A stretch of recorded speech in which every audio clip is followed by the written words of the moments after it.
ሰላም እንዴት አላችሁ ውድ ተማሪዎቻችን? ይህ ከሉሲ ብሪጅ አካዳሚ እየተዘጋጀ የሚቀርብላችሁ የኢኮኖሚክስ ትምህርታችን ነው። እኔ ናትናኤል ነኝ። ኢኮኖሚክስን ከኔ ጋር እናጠናለን።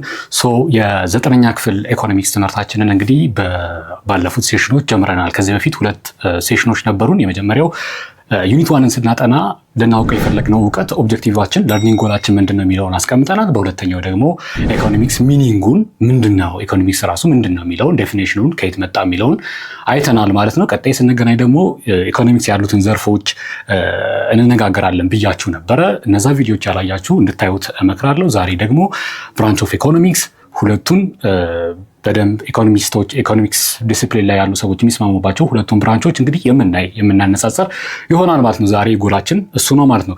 ከዛ በፊት እዚህ ጋር ያለውን ሳይት አስታውሳችኋለሁ። lucybridgeacademy.com የተሰኘው ሳይት ፐርሶናላይዝድ የሆነ ኤአይ ያለው ከ5 በላይ ቋንቋዎች ኤኔብልድ የሆነ ፐርሶናላይዝድ የሆነ ኤአይ ያለው ፕላስ ቱ ዛት ብዙ ጥያቄዎችን ማግኘት የምትችሉበትና ብሪፍ ኖቶችን የምታገኙበት ሳይት ነው። እሱን ሳይት እንድትጠቀሙ ትጋብዛለሁ። እንዲሁም ደግሞ ለጓደኞቻችሁ እንድታስተዋውቋቸው እንድታሳዩቸው እመክራችኋለሁ።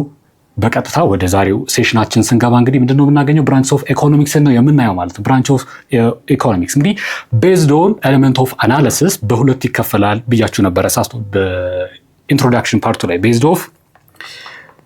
ቤዝድ on elements of analysis ሊተነትናቸው የሚተነትናቸው ኤሌመንቶች በዛ ላይ ተመስርተን ስለምን ያጠናል የሚለውን በማየት ለሁለት እንከፍለዋለን። ለምሳሌ የሚያጠናው ኢንዲቪጁዋል ዩኒቶችን ከሆነ አንዳንድ ነገሮች ለምሳሌ ካምፓኒን ሁኔታ፣ ካምፓኒ እንዴት ያመርታል፣ ምን ያመርታል፣ በስንት ቢሸጥ ይሻለዋል የሚለው እንደዚህ ነገሮችን የሚያጠና ከሆነ ማይክሮ ኢኮኖሚክስ ብለን አንድ ሰብ ዲሲፕሊን ኦፍ ኢኮኖሚክስ ከፍለን እናስቀምጥለታለን። ከፍ ያሉ ነገሮች የነዚህ ጥርቅም ደግሞ አግሪጌትድ ሆኖ ተጠራቅሞ የሚያጠና ከሆነ ደግሞ ኤሌመንት ኦፍ አናሊሲስ እንደዛ ከሆነ የሀገር ነገሮችን ቶታል አንኢምፕሎይመንት፣ ኢንፍሌሽን እንደዚህ ትልልቅ ነገሮችን የሚያጠና ደግሞ የማይክሮ ኢኮኖሚክስ ኤሌመንቶች ስብስብ ደግሞ ሆነው አግሪጌተር ሆኖ የሚያጠና ከሆነ ምን እንለዋለን? ሰፋ አድርገን ሌላ ብራንች ኦፍ ኢኮኖሚክስ ከፍለን ማክሮ ኢኮኖሚክስ እንለዋለን። እንግዲህ ኤምኤ እና ኤምአይ ከሆነ ማይክሮ ትንሽ ኢንዲቪጁዋል ዩኒቶችን የሚያጠና፣ ኤምኤ ከሆነ ደግሞ ማክሮ ትልልቅ አግሪጌተር ሌቭል ኦፍ ዲሲዥን ሜኪንግ አግሪጌተር ሌቭል ኦፍ ዲሲዥን ሜኪንግ ዩኒቶችን የሚያጠና ሲሆን ማክሮ እንለዋለን። እንግዲህ ማይክሮ ኢኮኖሚክስ ስተዲስ ዘ ቢሄቪየር ኦፍ ኢንዲቪጁዋል ዲሲዥን ሜኪንግ ዩኒትስ። አሁን ባለፈው ዲሲዥን ሜኪንግ ዩኒትስን በጨረፍታ ለማየት ሞክረናል አይደለም? ሶስቱ ዲሲዥን ሜኪንግ ዩኒትስ ኢኮኖሚክ ፕሌይንግ ፊልድ ላይ ገብተው ሚናቸውን የሚጫወቱ ሶስት ዲሲዥን ሜኪንግ ዩኒትስ ብለን ነበር አይደለም? አንደኛው ማን ነው? ኮንሱመር ወይም ደግሞ ሃውስሆልድ ሸማች የምንለው ሃውስሆልድ ቤተሰብ። ሁለተኛው ማን ነው? ቢዝነስ ፈርም እንግዲህ በሁለት ከፍለን ልናየው እንችላለን። ፕራይቬት ሴክተር አንተርፕረነር ሆነው ሃውስሆልዶች አንተርፕረነር ሆነው ስራ ፈጣሪ ሆነው ገብተው የሚያቋቁሙት ካምፓኒ፣ ፋብሪካ እንደዚህ ነገሮች ቢዝነስ ፈርም ሊሆኑ ይችላል። ወይም ደግሞ ገቨርንመንትም ኢንተርፕራይዝ ሆኖ ገብቶ ሊሰራ ይችላል። እንግዲህ ፐብሊክ ኢንቨስትመንት ላይ እንደ ኢንተርፕራይዝ ገብቶ ሊሰራ ይችላል። ስለዚህ ቢዝነስ ፈርም ስንል በአጠቃላይ ምን ማለታችን ነው? ምን ማለታችን ነው? ፕሮዲውሰር። ኮንሱመር ስንል ሃውስሆልዶችን ነው። ሃውስሆልድ ስንል ኮንሱመር የሚለውን ሪፈር ያደርጋል። ቢዝነስ ፈርም ስንል ደግሞ ፕሮዲውሰር የሚለውን ሪፈር የሚያደርግልን ነው ማለት ነው። ሶስተኛው ደግሞ ዲሲዥን ሜኪንግ ዩኒት ማን ነው ያለው? ገቨርንመንትም የራሱን የሆነ ሚና ኢኮኖሚው ላይ ገብቶ ይጫወታል። ስለዚህ ሶስተኛው ገቨርንመንት ነው። እነዚህ ዲሲዥን ሜኪንግ ዩኒቶችን በተናጠል የሚያጠና ሃውስሆልድ፣ ፈርምና ኢንዱስትሪን እንዲሁም ገቨርንመንት በተናጠል የሚያጠና ከሆነ ማይክሮ እንለዋለን። አግሪጌት አድርጎ የሚያጠና ደግሞ ማክሮ እንለዋለን። ማይክሮ examines how these units make choice and interact in markets to determine the price and allocate resources. እንግዲህ እነዚህ ዩኒቶች እነዚህ ዲሲዥን ሜኪንግ ዩኒቶች ማርኬቱ ላይ ገብተው እንዴት ኢንተራክት እንደሚያደርጉ፣ እንዴት ኮንሰምፕሽን ጉዳቸውን እንደሚመርጡ፣ ቤዝድ ኦን ዋት ነው የሚመርጡት፣ የትኛው የተሻለ እርካታ ይሰጠኛል እያሉ እንግዲህ አናላይዝ እያደረጉ ነው አይደለም የሚመርጡት። እሱን ማለታችን ነው። and how they interact in the market to determine price and allocate resources. ሪሶርሶች ይሄ ሊሚትድ የሆነው ስኬርስ የሆነው ሪሶርስ እንዴት አድርገን ፎርማት ማክሲመም ሳቲስፋክሽን እንዴት አድርገን አሎኬት እናድርገው፣ ፕራይስ እንዴት ዲተርማይን፣ የኮሞዲቲዎች ፕራይስ እንዴት ዲተርማይን ይደረግ፣ እነዚህ ነገሮችን የሚያጠና ምን እንለዋለን? ማይክሮ ኢኮኖሚክስ እንለዋለን ማለት ነው። the key concern here is ኮንሱመር ቢሄቪየር፣ ፕራይሲንግ ኦፍ ፕሮዳክት፣ የፕሮዳክቶች ፕራይሲንግ የዋጋ ትመና እንዴት ይሁን፣ የሸማች ጠባይ እንዴት ነው ሸማች ዲሳይድ የሚያደርገው ገብቶ፣ ሪሶርስ አሎኬሽን ኤፊሽንት ሪሶርስ አሎኬሽን እንደዚህ አይነት ነገሮችን የሚያጠና ሲሆን ደግሞ ምን እንለዋለን? ማይክሮ እንለዋለን። ማክሮ ደግሞ በተቃራኒው ማክሮ አናላይዘስ ኢኮኖሚ አዘ ሆል። እንግዲህ አዘ ሆል ማክሮ አናላይዝ የሚያደርገው ኢኮኖሚውን አዘ ሆል ፎከሲንግ ኦን ዋት ብሮድ አግሪጌትስ ላይክ ቶታል አውትፑት የሀገሪቱ አጠቃላይ ምርት ጂዲፒ በሚለው እየለካ የሚያስቀምጣቸው፣ ናሽናል ኢንካም የሀገሪቱ ኢንካም አጠቃላይ ኢንካም እንግዲህ እዛ ማይክሮ ላይ ፐርሰናል ኢንካም ነበረ የሚያጠናው፣ ማክሮ ላይ ደግሞ የሀገርን ኢንካም ነው። ከዛ ቶታል አንኤምፕሎይመንት የስራ አጥ ቁጥሩ ኢኮኖሚ ውስጥ ምን ይመስላል፣ ኢንፍሌሽን የዋጋ ግሽበት የዋጋ መናር ካለ በሀገር ደረጃ የእያንዳንዱ ኮሞዲቲ ዋጋ መናር ምን ይመስላል የሚለውን የሚያጠና ከሆነ ማን እንለዋለን? ማክሮ የሚለው እንግዲህ ትልልቅ ነገሮችን የሚያጠና አግሪጌተር ሌቭል የሚያጠና እንለዋለን ማለት ነው። ኢት ኤክስፕሎርስ ሪሌሽንሺፕ ቢትዊን ዋት ቫሪያብልስ ሰች አዝ ኢምፕሎይመንት፣ ኢንቨስትመንት፣ ኦቨርኦል ኮንሰምፕሽን። እንግዲህ ማክሮ ኢኮኖሚክ ቫሪያብልስ የሚባሉት እነዚህ ነገሮች ኢምፕሎይመንት፣ ኢንቨስትመንት፣ ኦቨርኦል ኮንሰምፕሽን እነዚህን ሪሌሽንሺፓቸውን የሚያጠና ነው ማለት ነው። ሪሌሽንሺፓቸውን የሚያጠና በማክሮ ኢኮኖሚክስ ስር ነው ማለት ነው። እነዚህ ቫሪያብሎች ምንድን ናቸው? እንግዲህ አጠቃላይ ኢኮኖሚው አመላካች ሆነው ይቀመጣሉ ማለት ነው። ዘ ሴንትራል ኮንሰርን ሂር ኢዝ ዋት አቺቪንግ ፉል ኢምፕሎይመንት ማሳካት፣ ኢኮኖሚክ ግሮዝ እና ስቴቢሊቲን ማሳካት፣ ኢንታየር ኢኮኖሚ ላይ ኢኮኖሚክ ስቴቢሊቲ እንዲኖር ማድረግ፣ ኢኮኖሚክ ግሮዝን ማሳካት ምኑ ነው? የማይክሮ ኢኮኖሚክስ ምኑ ነው? ኤሙ ነው ማለት ነው። እዚህ ጋር እንግዲህ መጽሐፋችሁ ላይ በጣም ቆንጆ ማነጻጸሪያ ተቀምጣለች። በደንብ ኮንሴፕቱን ግራስ የምታደርጉባት 6 ፖይንቶች አሉ። እንግዲህ ማይክሮ ስተዲስ ኢንዲቪጁዋል ኢኮኖሚክ ዩኒትስ ኢን አን ኢኮኖሚ ኢንዲቪጁዋል በተናጠል ነው የሚያጠናቸው። የአንድ ሰው ኮንሰምፕሽን ሌቭል ዲሲሽኑን እንደዚህ ወይም ደግሞ የአንድ ፈርም ምን ያምረት ሃው ማች ኳንቲቲ በሃው ማች ፕራይስ ይሸጥ እንደዚህ ነገሮች ፕራይስ ዲተርሚኔሽን ነገሮች በተናጠል የሚያይ ከሆነ ማይክሮ እንለዋለን ይላል። በአግሪጌት ሌቭል ደግሞ አዜ ሆል እና አግሪጌት አድርጎ ሰብስቦ የሚያጠና ከሆነ ማክሮ እንለዋለን ይላል።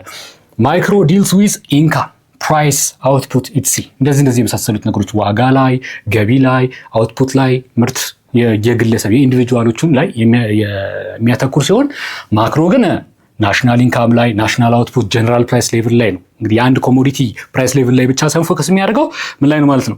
ጀነራል ፕራይስ ሌቭል ላይ ነው እንግዲህ ፎከስ የሚያደርገው ማለት ነው። ማይክሮ እዚህ ጋር ሴንትራል ፕሮብለሙ ምንድን ነው ይላል? ፕራይስ ዲተርሚኔሽን የአንድ ኮሞዲቲ ፕራይስ እንዴት ዲተርማይን ይደረግ፣ እንዴት ይተመን የሚለውን ነው ሴንትራል ፕሮብሌም ብሎ የሚይዘው። ሌላው አሎኬሽን ኦፍ ሪሶርስ ሪሶርሶች እንዴት አሎኬትድ ይደረጉ። ሪሶርስ እንደ ለምሳሌ ሌበሮች የሆነ ምርት ለማምረት የሆነ ስንት ሌበር አሎኬት ይደረግ፣ ያሉትን ሪሶርሶች እንዴት አድርገን ሞቢላይዝ እናድርግበት የሚለው እንግዲህ ይሄ አሎኬሽን ኦፍ ሪሶርስ የእያንዳንዱ በተናጠል ኢንዲቪጁዋል ላይ ያተኮረ ነው። እዚህኛው ጋር ግን ምንድን ነው? እዚህኛው ጋር ሴንትራል ፕሮብለሙ ዲተርሚኔሽን ኦፍ ሌቭል ኦፍ ኢንካም እና ኢምፕሎይመንት አዘ ሆል አዘ ካንትሪ ሊሆን ይችላል።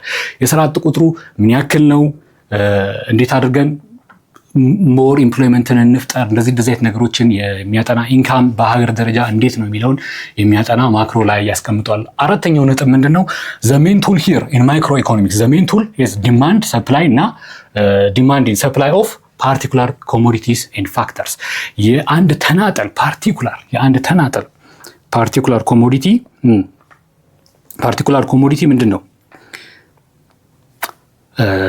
ዲማንድ እና ሰፕላይን የሚያጠና ሲሆን እዚህኛው ጋር ግን አግሪጌት ዲማንድ እና አግሪጌት ተሰብስቦ አዘሆል ኢኮኖሚው ላይ አዘሆል አግሪጌት ዲማንድ እና አግሪጌት ሰፕላይ ብሎ ነው የሚያጠናው ማለት ነው። አምስተኛው ነጥብ ማይክሮ ኢኮኖሚክስ helps us to solve the central problem of what and how and for whom to produce። እንግዲህ what to produce ምን እናምረት፣ how to produce እንዴት እናምረተው፣ for whom to produce ለማን እናምረተው የሚለውን ነገር የሚመልስ ነው ማለት አዘ ፈርም። እንግዲህ አንድ ፈርም ማርኬቴ ማን ነው የሚገዛኝ፣ የኔ ማርኬት ይሄ ኤም ያደረኩት ማርኬት ማን ነው ሲል ፎር ሁም ቱ ፕሮዲውስ ነው የሚገዛዩ። ሌላ ፈርም ከሆነ ኮንሱመሮች ከሆኑ ገቨርንመንት ከሆነ እንግዲህ ዲሳይድ ያደርጋል መጀመሪያ። ይህንንም በማይክሮ ኢኮኖሚክስ ነው የሚያጠናው። ዋት ቱ ፕሮዲውስ ምን ላምርትስ የሚለውን ነገር የሚመልሰው በማን ነው? በማይክሮ ኢኮኖሚክስ ነው የሚመልሰው። ኤንድ ሃው ቱ ፕሮዲውስ ምን ያክል ሪሶርሶች ተጠቀሜ፣ ምን ያክል ሌበር ይኖረኝ፣ ላንድ ኬት ላምጣ፣ ልከራይ ወይ እንደዚህ ነገሮችን ፋክተርስ ኦፍ ፕሮዳክሽኖቹን ሪሶርሶቹን ምን ያክል ልጠቀም የሚለውን ሃው ቱ ፕሮዲውስ ላይ አስገብቶ የሚያይበት ነው ማለት ነው ማይክሮ ኢኮኖሚክስ። እዚህኛው ጋር ግን እንደ ካውንተረሪ ምንድን ነው እዚህ ጋር ማክሮ ኢኮኖሚክስ helps to solve the central problem of full employment of resources in the economy. full employment of resources in the economy as a whole ማለት as a whole ኢኮኖሚው ላይ fully employed እንዲሆኑ ሪሶርሶቻችንን ለምሳሌ ያልተቀጠረ የሰው ኃይል ካለ እንዲቀጠሩ ስራ ማመቻቸት፣ ኢኮኖሚው ምን መምሰል አለበት የሚለው መበየን በዚህ ማለት ነው። እንደዚህ አድርገን ኮንትራስት ማድረግ እንችላለን። ሌላው ማይክሮ ኢኮኖሚክስ ስድስተኛው ነጥብ ምንድን ነው? It discusses how equilibrium of a consumer, a producer and a firm ሚት እንደሚደረግ ኮንሱመር ኢኩሊብሪየም የቱ ጋር እንደሚገባ የቱ ጋር እንደሚደረስ ኤፈርም የኢንዲቪጁዋል ኢኩሊብሪየም የኮንሱመር ኢኩሊብሪየም የቱ ጋር ነው የፈርም ኢኩሊብሪየም የቱ ጋር ነው የሚለውን የሚወስን ሲሆን በማክሮ ደረጃ ደግሞ ዲልስ ዊዝ ዘ ዲተርሚኔሽን ኦፍ ኢኩሊብሪየም ኦፍ ኢንካም እንደዚህ በሰፊው ደግሞ የሚያይ ሲሆን ማክሮ ኢኮኖሚክስ እንለዋለን። ለምሳሌ የአንድ ግለሰብ ያበበ ወይም የጫላ ወይም የከበደ ገቢ ምን ይመስላል፣ ቁጠባው ምን ይመስላል፣ ኮንሱም የሚያደርገው ፍጆታው ምን ይመስላል የሚለውን የሚያጠናው በማይክሮ ኢኮኖሚክስ ሲሆን የአጠቃላይ የሰዎችን ደግሞ ዲማንድ ሰፕላይ፣ አግሪጌት ዲማንድ እና አግሪጌት ሰፕላይ እንዲሁም ኢምፕሎይመንት እንደዚህ የመሳሰሉትን ኢኮኖሚክ አመላካቾች የሚያጠናው ደግሞ ማን ነው ማለት ነው? ማክሮ ኢኮኖሚክስ ነው ማለት ነው። ሶ እዚች ጋር አንድ ኩዌስችን እንይበት። what distinguishes micro from macro economics in terms of scope and focus? በጥናት ወሰናቸው ስኮፓቸው እና ፎከስ አድርገው በሚሰሩበት ትኩረት አድርገው በሚሰሩበት ፎከስ ኤሪያ ዲስቲንጉሽ ስታደርጓቸው እንዴት ነው የሚለያዩት? ማክሮ እና ማይክሮ። እንግዲህ ማይክሮስኮፕ ምንድን ነው? ኢንዲቪጁዋል ዩኒትስ ኦፍ ኢንዲቪጁዋል ዲሲሽን ዩኒትስ አይደለም፣ ዲሲሽን ሜኪንግ ዩኒትስ ማይክሮ። ማክሮ ግን አዘ ሆል አይደለም፣ ስኮፑ ፎከስ ኤሪያውም አዘ ሆል ነው ማለት ነው። እንደዛ አድርገን ዲስቲንጉሽ ልናደርጋቸው እንችላለን ማለት ነው። why are both micro and macro perspectives essential for understanding economic system? ኢኮኖሚክ ሲስተምን አንደርስታንድ ለማድረግ ሁለቱም ያስፈልጉናል። እንግዲህ እነዚህ ማይክሮ እና ማክሮ ያልናቸው ሰብስቲቲዩቲቭ አሉ፣ አይተካኩም። ግን ምንድነው ይደጋገፋሉ፣ ይመጋገባሉ። ምክንያቱም ማይክሮ በተናጠል ያጠናውን ማክሮ ደግሞ ምን ያደርግልናል? ሰብሰብ አድርጎ አግሪጌት አድርጎ ያጠናናል። ስለዚህ ኢኮኖሚን አዘሆል ኢኮኖሚክ ሲስተምን የኢኮኖሚ ስርዓተ ምህዳርን በደንብ አድርገን ግራስፍ ለማድረግ ለመገንዘብ ሁለቱም ያስፈልጉናል ማለት ነው። መልሱ ለዚህም የሆነው so how has the scope of economics expanded in recent years to include new branches? እንግዲህ እንደምታውቁት ባለፈው እንደተነጋገርነው ኢኮኖሚክስ ብያኔ ለመስጠት ስሙን ራሱ ትርጓሜ ለመስጠት ኤክስፐርቶች ይቸገራሉ። ያለበት ዋነኛው ምክንያት ምንድን ነው? እየሰፋ ስለመጣ ነው። ፊልዱ እየሰፋ የመጣ ነው። ብዙ ነገሮችን ኢንኮርፖሬት ማድረግ ጀምሯል። የማይነካው ነገር አለመገኘት ችሏል ማለት ነው። ኢኮኖሚክስ የማይነካው ነገር የለም። ስለዚህ በጣም ብዙ ፊልዶችን ተች አደረገ። ለምሳሌ ማቴማቲካል ኢኮኖሚክስ የሚባል አለ፣ ሄልዝ ከጤና ጋር ራሱ ኢኮኖሚክስ አለ፣ ዴቨሎፕመንታል ኢኮኖሚክስ የሚባል አለ፣ ፖለቲካል ኢንዱስትሪያል ኢኮኖሚክስ የሚባል አለ። በጣም ብዙ የኢኮኖሚክ ዘርፎች አሉ። ስለዚህ በጣም ብዙ ዘርፎች እያካተተ ስለመጣ የኢኮኖሚክስ ስኮፑ ወይም የጥናት ወሰኑ ምን እያደረገ መጥቷል ማለት ነው? ኤክስፓንድ እያደረገ እየሰፋ መጥቷል ማለት ነው። ሶ በዛሬው ቪዲዮ ብራንቾቹን ሁለቱን on the element of analysis on the basis of elements of analysis እንግዲህ በምንተነተንበት የአናሊሲስ የምንተነተናቸው ኤሌመንቶቹ ማን ናቸው በሚለው መሰረትነት ለሁለት ከፍለን አይተናል። ማይክሮ እና ማክሮ ብለን ማለት ነው። ማይክሮ ምን ያጠናል፣ ከማክሮስ ምን ያጠናል፣ ልዩነታቸውስ ምንድን ነው የሚለውን አይተናል። ተመጋጋቢ ሳይንሶች ብራንቾችም እንደሆኑ አይተናል ማለት ነው። ስለዚህ እነዚህ ብራንቾች ብቻ ሳይወሰን ኢኮኖሚክስ በጣም እየሰፋ የመጣ ዲስፕሊን መሆኑንም አይተናል ማለት ነው። ለዛሬው ሴሽን ይሄ በቂ ይመስለኛል። ኔክስት ስንገናኝ ምንድነው የምናየው? ሜተድስ ኦፍ ስተዲንግ ኢኮኖሚክስ ኤንድ አፕሮችስ ኦፍ ስተዲንግ ኢኮኖሚክስ። ኢኮኖሚክስን የምናጠናባቸው መንገዶች እነማን ናቸው፣ ወዮቹ አፕሮቾቹ እነማን ናቸው የሚለውን የምናይ ይሆናል ማለት ነው። ሉሲ ብሪጅ አካዳሚ የሚለውን የቴሌግራም ቻናል ጆይን ማድረግ እንዳትረሱ። lucybridgeacademy.com የሚለውን ሳይት እንድትጠቀሙ ሪኮሜንድ አደርጋችኋለሁ። ኔክስት እንግዲህ ተገናኝተን ሜተድስ ኦፍ ስተዲንግ ኢኮኖሚክስ እስከምንገናኝ ድረስ ናትናኤል ነበርኩኝ። ሰላም ቆዩኝ።